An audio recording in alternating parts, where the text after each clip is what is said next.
akan kembali lagi diperlihatkan dengan Xiao Yan yang pada saat ini sudah berada di Bahtera. Lalu Xiao Yan bertanya di manakah mereka pada saat ini berada dan mendengar pertanyaan dari Xiao Yan ini pemimpin dari kelompok yang merupakan kelompok macan merah pada saat ini sedikit terdiam. Pada akhirnya setelah beberapa saat sosoknya dengan sedikit takut segera berkata bahwa mereka pada saat ini berada di sisi timur lautan barat kehampaan. Xiao Yan pun merenung sejenak mendengar apa yang baru saja diucapkan oleh pemimpin tersebut. Xiao Yan pada saat ini berpikir bahwa sepertinya dengan kecepatan penuh dibutuhkan waktu hingga puluhan tahun untuk sampai ke aliansi Dosian.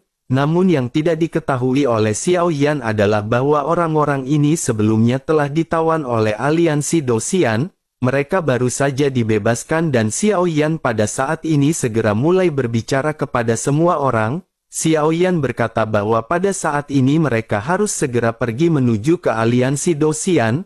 Mendengar hal ini pemimpin dari macan merah pada saat ini benar-benar terkejut. Dirinya benar-benar merasa takut dan tidak ingin lagi berhadapan dengan orang-orang dari aliansi Dosian. Sosoknya pada akhirnya segera menjelaskan bahwa mereka baru saja dibebaskan oleh orang-orang dari aliansi Dosian. Mereka pada saat ini sudah berniat untuk mengubah profesi mereka. Mereka tidak ingin merampok lagi dan mereka tidak ingin berurusan dengan orang-orang aliansi Dosian. Mendengar apa yang dikatakan oleh si pria Xiao Yan yang pada saat ini menutup matanya segera kembali berbicara dengan tenang. Xiao Yan berkata bahwa mereka memiliki pilihan untuk aliansi Dosian atau dirinya akan membuang mereka semua dari Bahtera. Sebaiknya mereka pada saat ini menentukan apa yang akan mereka pilih karena dirinya tidak memiliki banyak waktu. Mendengar apa yang dikatakan oleh Xiao Yan pemimpin dari kelompok ini pun seketika memiliki ekspresi pahit di wajahnya. Dirinya pada akhirnya tidak memiliki pilihan lain selain menuruti apa yang baru saja diperintahkan oleh Xiao Yan. Namun meskipun begitu sosoknya pada saat ini berkata bahwa dirinya dapat mengirim Tuan ke aliansi Dosian, tetapi Tuan harus berjanji untuk menyelamatkan hidup mereka. Mereka benar-benar takut dengan orang-orang dari aliansi Dosian dan mereka tidak ingin berakhir dalam kesialan berhadapan dengan orang-orang aliansi Dosian.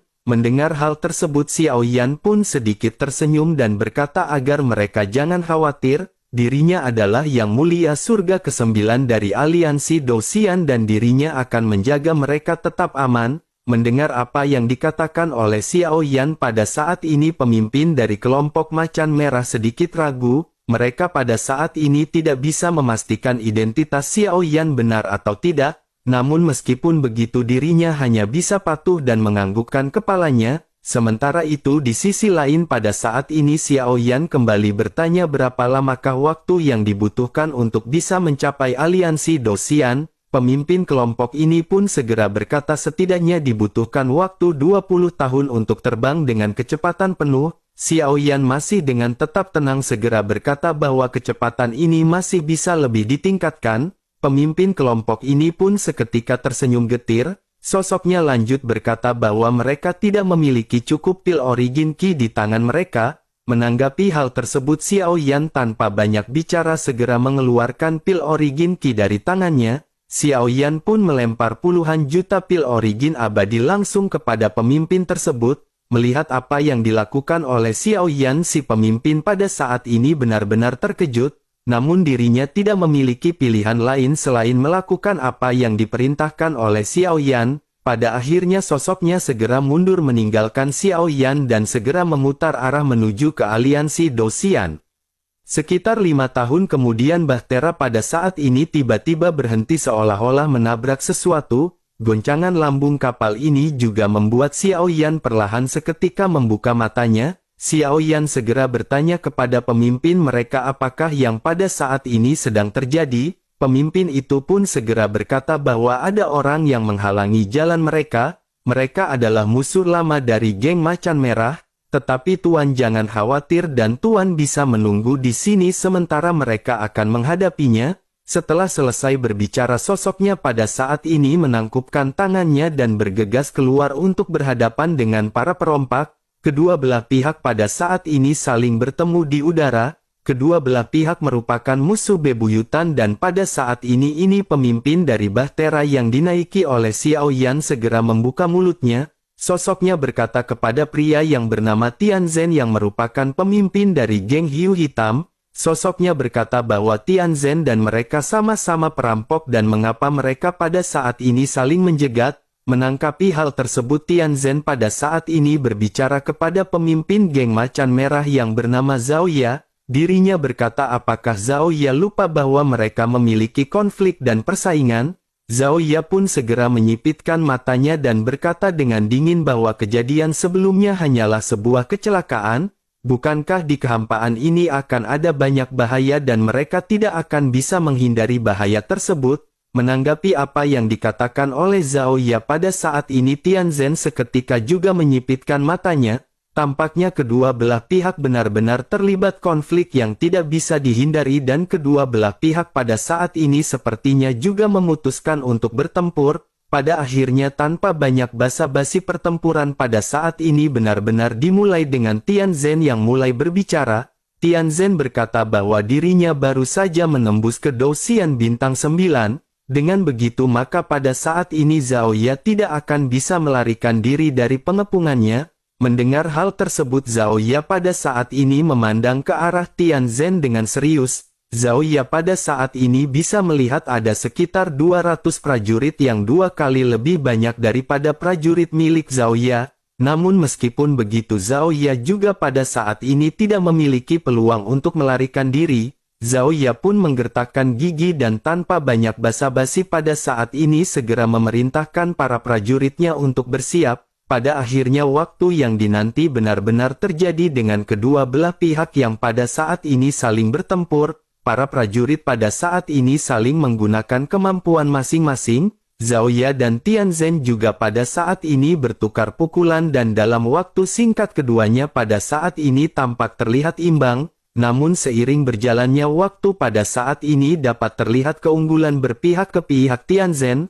Namun meskipun begitu Tian Zhen pada saat ini juga sedikit terkejut karena ternyata Zhao Ya telah mencapai Douxian Bintang 9. Hanya saja pondasi dari Douxian Bintang milik Zhao Ya ini benar-benar sangat lemah. Sementara itu di sisi lain Zhao Ya pada saat ini menggertakkan gigi setelah mengalami kebuntuan. Dirinya juga menyadari bahwa kekuatan dari Tian Zhen pada saat ini jauh lebih kuat jika dibandingkan dengan Zhao Ya. Zhao Ya pada saat ini hanya bisa mengeluarkan semua kartu truf yang dirinya miliki untuk berhadapan dengan Tian Zhen. Pada akhirnya kedua belah pihak kembali berbenturan untuk waktu singkat dan mengalami ratusan pertukaran. Semakin lama waktu berlalu pada saat ini kesenjangan di antara kedua belah pihak tentu saja semakin terlihat. Pada akhirnya Zhao Ya berhasil dipukul mundur dan segera terjatuh menghantam bahtera miliknya. Sosoknya seketika menghancurkan atap bahtera dan terjatuh ke samping Xiao Yan.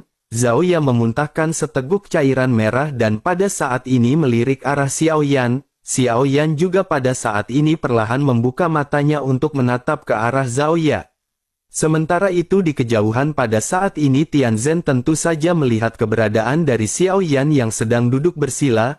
Namun dengan kekuatan Tian Zhen dirinya pada saat ini tidak bisa merasakan kekuatan apa yang dimiliki oleh Xiao Yan. Tian Zhen juga pada saat ini gelap mata dan benar-benar ingin menghabisi semua orang yang berasal dari geng Macan Merah. Pada akhirnya tanpa banyak penundaan lagi Tian Zhen pada saat ini segera mengeluarkan kartu truf terkuatnya untuk menghabisi Zhao Ya. Tian Zhen pun melesat dengan aura yang sangat kuat dan tinju yang terkepal menuju ke arah Zhao Ya. Sementara itu Zhao Ya pada saat ini menggertakkan giginya.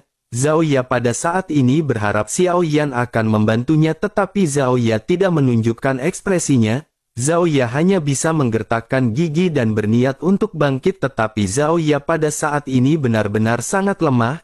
Pada akhirnya serangan dari Tian Zhen ini benar-benar mendekat namun tepat ketika hendak menghantam ke arah Zhao Ya, tubuh dari Tian Zhen pada saat ini tiba-tiba berhenti.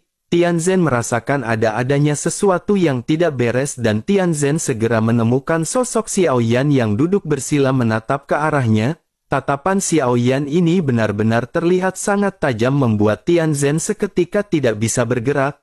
Namun tidak lama setelah itu pada saat ini hal mengejutkan segera terjadi di depan mata Zhao Ya. Tubuh Tianzhen yang melayang di udara pada akhirnya benar-benar berhamburan. Tianzhen benar-benar kehilangan vitalitasnya tanpa menyisakan sedikit pun bagian dari tubuhnya.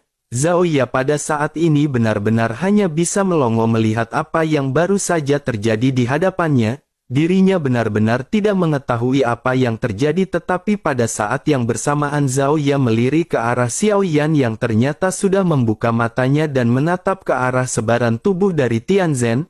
Zhao Ya seketika merasakan sesuatu dan hawa dingin pada saat ini menyebar di dalam hatinya. Zhao Ya memang berharap Xiao Yan membantunya. Zhao Ya berpikir Xiao Yan akan dapat dengan mudah melesatkan pukulan yang mengejutkan kepada Tianzhen. Namun pada saat ini hal yang tidak dipercayai oleh Zhao Ya adalah bahkan Xiao Yan tidak bergerak sama sekali hingga mengakibatkan Tianzhen hancur. Jika begitu permasalahannya, bukankah kekuatan dari Xiao Yan ini benar-benar tidak bisa diremehkan? Sementara itu di sisi lain mata Xiao Yan pada saat ini kembali tenang dan Xiao Yan kembali memejamkan matanya. Kekuatan yang baru saja ditunjukkan oleh Xiao Yan adalah kekuatan mutlak yang dimiliki oleh seorang dogat. Jika hanya untuk menghabisi seorang dosian, Xiao Yan bahkan tidak perlu mengambil tindakan. Hanya dengan tekanan yang kuat saja sudah cukup untuk Xiao Yan menghancurkan mereka secara bersamaan. Pada akhirnya setelah momen ini suara pertempuran di seluruh Bahtera juga terdiam hampir seketika. Semua orang pada saat ini memandang ke arah Xiao Yan yang duduk bersila dengan tatapan ngeri. Zhao Ya yang berada dalam keadaan menyedihkan juga pada saat ini berusaha untuk bangkit. Zhao Ya berdiri dengan sempoyongan sebelum akhirnya menghadap ke arah Xiao Yan dan segera menangkupkan tangannya. Dengan sedikit bersemangat Zhao Ya segera mengucapkan terima kasih kepada Xiao Yan karena telah menyelamatkan hidup mereka. Menanggapi apa yang dikatakan oleh Zhao Ya, Xiao Yan pada saat ini segera mulai berbicara apakah Zhao Ya ingin menjadi pengikut dari Xiao Yan. Zhao Ya pun seketika tertegun sejenak mendengar apa yang dikatakan oleh Xiao Yan. Zhao Ya pun segera berlutut di tanah dan bersujud berkali-kali dengan penuh hormat. Zhao Ya lanjut berkata bahwa Zhao Ya bersedia menjadi pengikut Tuan seumur hidupnya. Menanggapi hal tersebut Xiao Yan pada saat ini kembali membuka matanya dan memandang ke arah Zhao Ya sambil berbicara perlahan. Xiao Yan berkata bahwa untuk menjadi pengikut Xiao Yan, Zhao Ya sengaja mengambil jalan memutar untuk mencari musuhnya. Zhao Ya benar-benar ingin menggunakan tangan Xiao Yan untuk menyingkirkan musuhnya. Dengan begitu maka pada saat ini Zhao Ya benar-benar telah memanfaatkan Xiao Yan untuk keuntungannya. Mendengar apa yang dikatakan oleh Xiao Yan pada saat ini Zhao Ya benar-benar gemetar dan hanya bisa memaksakan senyumnya. Namun ketika dirinya hendak berbicara sosoknya seketika disela oleh perkataan Xiao Yan. Xiao Yan berkata bahwa mereka pada saat ini benar-benar dapat dikatakan telah berkomplot untuk menyusahkan Xiao Yan. Niat membunuh juga seketika memancar di tubuh Xiao Yan membuat Zhao Ya dan yang lainnya seketika gemetar. Zhao Ya pada akhirnya segera menangkupkan tangannya dipenuhi dengan rasa hormat dan hendak mulai kembali berbicara. Namun Xiao Yan pada saat ini kembali menyela Zhao Ya dan berkata agar mereka memberi Xiao Yan barang paling berharga yang mereka miliki. Zhao Ya pun sedikit mengerutkan kening, tetapi pada saat ini Zhao Ya juga merasa sedikit lega. Zhao Ya pada akhirnya merenung sejenak dan setelah beberapa saat dirinya segera mengeluarkan sebuah kotak hitam dari tangannya.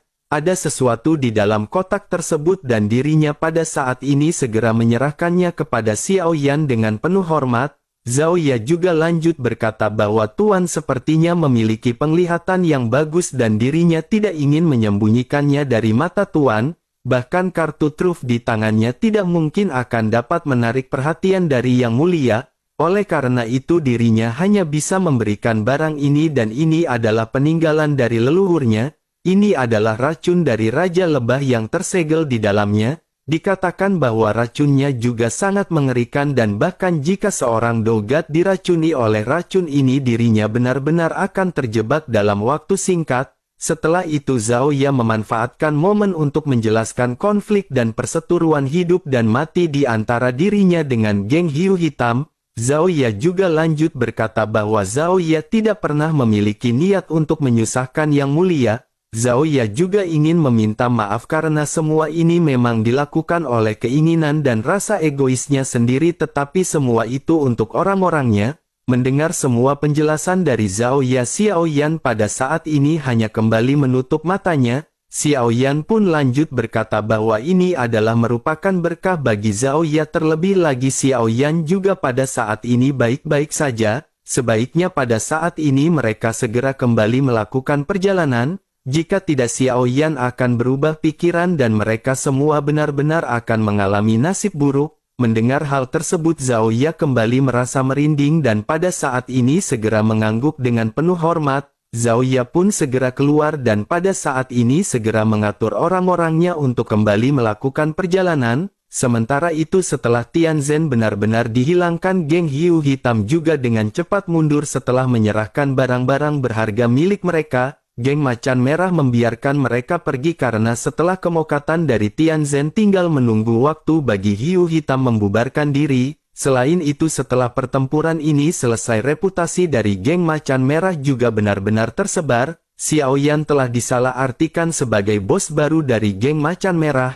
Selain itu semua orang yang memiliki konflik dengan geng Macan Merah juga pada saat ini merasa sangat ngeri. Gosip yang tersebar mengatakan bahwa geng Macan Merah memiliki seseorang yang memiliki kekuatan di tingkat dogat. Dapat dikatakan bahwa ini adalah merupakan sebuah keuntungan bagi geng Macan Merah di dunia kehampaan. Di tengah-tengah perjalanannya pada saat ini mereka benar-benar tidak mendapatkan halangan apapun. Lalu waktu pun terus berlalu dan bertahun-tahun kemudian pada akhirnya semua orang segera sampai di aliansi Dosian. Xiao Yan pada saat ini juga segera bergegas pergi meninggalkan Bahtera.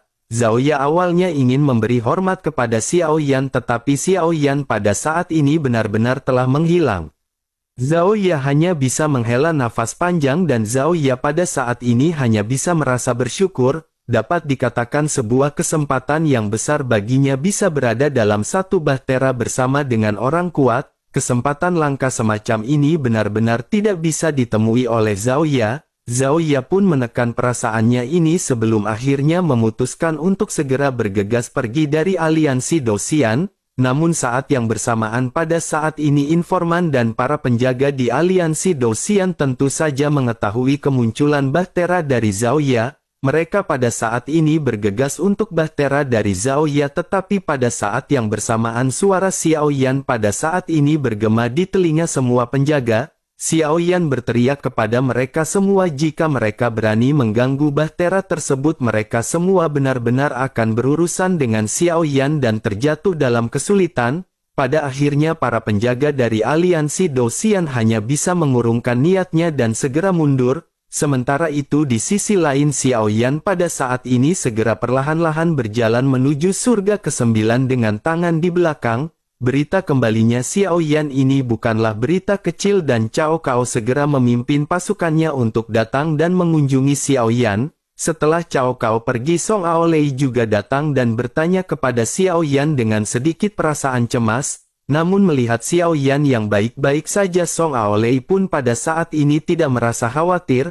Selain itu setelah kembali ke aliansi Dosian, Xiao Yan juga telah menerima instruksi untuk pergi ke tempat hukuman ilahi. Tampaknya semua yang mulia dan orang-orang penting di aliansi Dosian juga telah pergi ke tempat tersebut. Sementara itu Xiao Yan sedikit mengerutkan kening dan bertanya-tanya apakah yang dimaksud dengan tempat hukuman ilahi.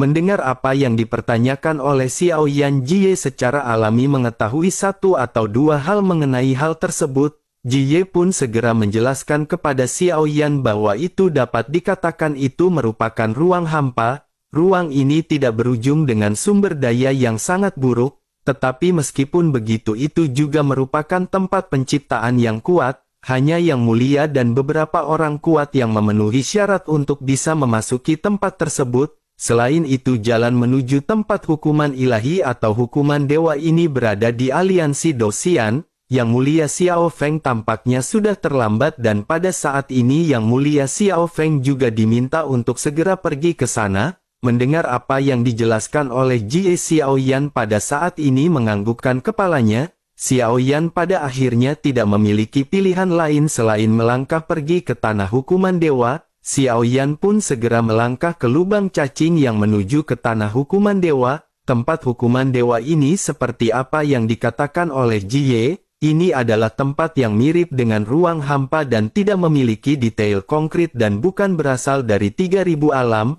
Tempat ini benar-benar berada dalam area hampa dan tempat ini juga merupakan tempat yang membuat takut banyak orang. Hal itu dikarenakan selama ribuan tahun yang tidak terhitung jumlahnya semua orang yang melakukan kejahatan yang sulit dibasmi telah diasingkan di tempat ini. Dengan begitu akan ada banyak dewa-dewa ganas dan roh jahat di mana-mana di dalamnya. Terlebih lagi bahkan sosok yang menjaga tempat ini juga memiliki kekuatan yang tidak terkira. Penjagaan yang kuat ini tidak hanya untuk mencegah orang-orang jahat tersebut kabur melainkan ada tujuan yang jauh lebih penting. Tujuan penting ini adalah untuk menekan orang-orang dari luar 3000 alam bergegas masuk. Dapat dikatakan tempat ini merupakan portal dan pintu masuk atau keluar dari 3000 alam.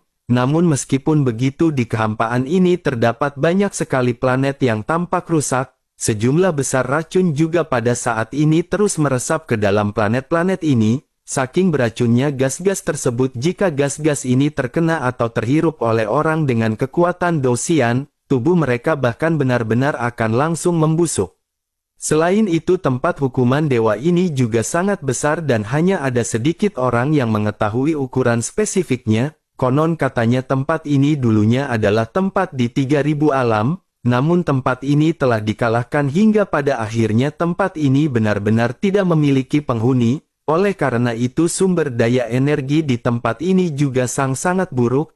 Energi spiritual langit dan bumi bahkan origin ki di sini juga benar-benar sangat kacau. Sumber origin ki di sini benar-benar sangat langka sehingga persaingan untuk mendapatkan sumber daya di sini seringkali berujung pada pertempuran sengit. Faktanya secara singkat dapat dikatakan tempat ini lebih cocok disebut dengan sebuah neraka. Sementara itu kembali ke Xiao Yan yang pada saat ini sedang melakukan perjalanan di lubang cacing. Tidak lama setelah Xiao Yan melakukan perjalanan tiba-tiba tekanan gravitasi yang sangat kuat pada saat ini menekan Xiao Yan. Tekanan kuat ini benar-benar di luar imajinasi Xiao Yan yang mengakibatkan Xiao Yan seketika terjatuh pingsan. Entah berapa lama Xiao Yan menutup matanya dan pada saat ini Xiao Yan terlihat terbaring di tanah yang berlumuran darah. Tanah ini memancarkan bau darah yang sangat menjijikan. Ini adalah planet yang sepi yang serba merah dan terdapat banyak sekali gunung berapi. Banyak sekali gunung berapi yang meletus setiap waktu. Di tengah-tengah sebuah ledakan gunung berapi saat udara di sini dihirup ke paru-paru, hal tersebut akan segera menimbulkan sensasi terbakar yang sangat tidak nyaman. Tidak diketahui sudah berapa lama Xiao Yan terbaring di sana hingga pada akhirnya Xiao Yan pada saat ini membuka matanya. Namun Xiao Yan tampak lemas dan terlihat tubuh Xiao Yan pada saat ini telah rusak parah. Sejumlah besar energi kematian juga pada saat ini mengalir ke tubuh Xiao Yan membuat tubuh Xiao Yan tidak mampu beradaptasi. Energi di dalam tubuh Xiao Yan pada saat ini benar-benar terkuras oleh energi kematian. Energi ini benar-benar menimbulkan efek buruk termasuk dengan efek penuaan. Terlebih lagi rasa sakit juga pada saat ini terasa di tubuh Xiao Yan. Namun meskipun begitu Xiao Yan pada saat ini hanya bisa terus tetap tenang sambil menatap ke arah langit yang berwarna merah. Xiao Yan pada saat ini tidak bisa menggerakkan tubuhnya akibat serangan dari energi kematian. Xiao Yan pada saat ini berpikir bahwa Xiao Yan hanya bisa berbaring dengan tenang sambil mencari sebuah solusi. Dengan energi kematian yang pada saat ini melekat di tubuh Xiao Yan, pemulihan tubuh Xiao Yan juga benar-benar terhambat dan Xiao Yan pada saat ini hanya bisa menggertakkan gigi. Xiao Yan masih terus mencari cara untuk bisa beradaptasi dengan lingkungan sekitar dan hanya bisa terus berbaring. Namun setelah beberapa saat pada saat ini terdengar suara bergegas melintas di atas langit. Xiao Yan bisa melihat ada 7 atau 8 orang kurus yang melesat membawa mayat di pundak masing-masing. Xiao Yan juga pada saat ini sedikit terkejut karena tiba-tiba mereka berhenti setelah pemimpin mereka melambaikan tangan. Xiao Yan memperhatikan pemimpin yang pada saat ini menoleh ke arah Xiao Yan. Sosoknya seketika kembali melambaikan tangan dan seorang pada saat ini bergegas melesat ke arah Xiao Yan. Sosok kurus ini seketika memperhatikan Xiao Yan. Melihat mata Xiao Yan yang terbuka, tiba-tiba sosoknya tertawa dan berkata kepada pemimpin mereka bahwa pria ini masih hidup. Mendengar hal tersebut, pemimpin itu pun segera melesat ke arah Xiao Yan dan memperhatikan Xiao Yan. Sosoknya pada saat ini bisa merasakan kekuatan Xiao Yan dan dirinya mengetahui bahwa Xiao Yan merupakan orang hebat. Hanya saja si pria juga pada saat ini menghela nafas karena Xiao Yan juga telah terjangkit oleh energi kematian. Pria itu pun seketika bergumam bahwa orang ini telah diserang oleh energi beracun.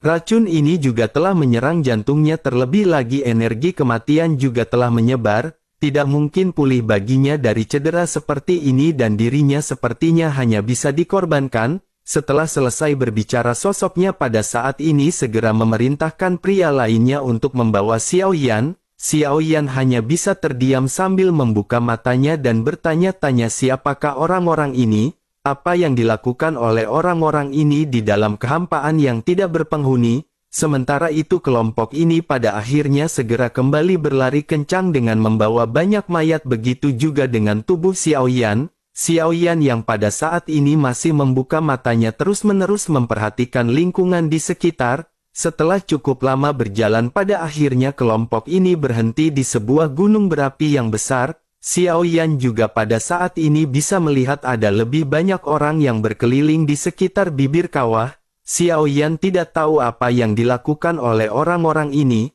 tetapi Xiao Yan bisa melihat bahwa di antara orang-orang ini mereka membawa mayat di punggung masing-masing. Di antara mereka pada saat ini setidaknya ada yang membawa 1, 2 atau bahkan 3 mayat di punggung mereka. Semua orang ini berkeliling menghadap ke arah bibir kawah dan mata mereka semua tertuju kepada kawah. Xiao Yan juga pada saat ini bisa melihat ada sesosok yang mengenakan jubah yang berbeda dari orang-orang lainnya. Xiao Yan menyadari tampaknya ini adalah pemimpin dari orang-orang ini. Sementara itu di sisi lain pada saat ini sosok yang berjubah itu pun seketika membuka mulutnya. Sosoknya berkata bahwa sepertinya mereka semua telah sampai pada puncaknya. Semua orang pada saat ini telah berkumpul dan mereka harus segera menjalankan tugas mereka. Sementara untuk mereka yang belum sampai, dirinya khawatir mereka telah mengalami kecelakaan dan tidak akan tiba. Sebaiknya mereka pada saat ini memulai prosesnya dan dirinya akan memimpin mereka untuk pergi ke istana Tobrut.